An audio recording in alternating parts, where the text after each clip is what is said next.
नमस्कार, मी गणेश पाटील, तुळजापूर येथील सामाजिक कार्यकर्ता. मागील काही दिवसाखाली सूरज कृष्णा टिंगरे हे भाविक मंदिरात दर्शनासाठी आले होते.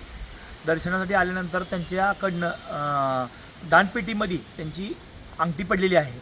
अंगठी पडल्यानंतर त्यांनी 19/10/2025 रोजी मंदिर संस्थानला पावती व त्यांनी जी काय अंगठी पडली ती दानपेटीची त्यांनी सर्व काही लिखित स्वरूपात त्यांनी कळवलं. मंदिर संस्थाननं काही दिवसानंतर त्यांना एक लेटर काढलं आहे की मंदिर संस्थानं असं लेटर काढलं आहे की त्याच्यामध्ये असं उल्लेख केला आहे की मंदिर संस्थान जो आहे दानपेटीची एखादी जर वस्तू पडली त्याचा मंदिर संस्थानं असा ठराव केला की दानपेटीत एखादी वस्तू जर पडली ती चुकून जरी पडली असली तर ती वापस देता येत नाही.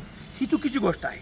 एखाद्या भाविकाची जर एखादी वस्तू चुकून जर एखाद्या दानपेटीत जर पडली असेल आणि त्याने जर त्याची पुरावे तिथे दिले असतील तर माझं असं म्हणणं आहे सामाजिक कार्यकर्ता म्हणून मी असं त्यांना निवेदन पण दिलेलं आहे या अनुषंगानं की ती वस्तू वापस दिली पाहिजे. हे त्यांचा ठराव जो आहे मंदिर संस्थानं घेतलेला तो चुकीचा आहे. अशी माझी मागणी आहे की ह्यांनी मंदिर संस्थाने हा ठराव दुरुस्त करून त्या भाविकाची अंगठी वापस करण्यात यावी, एवढीच माझी मागणी आहे.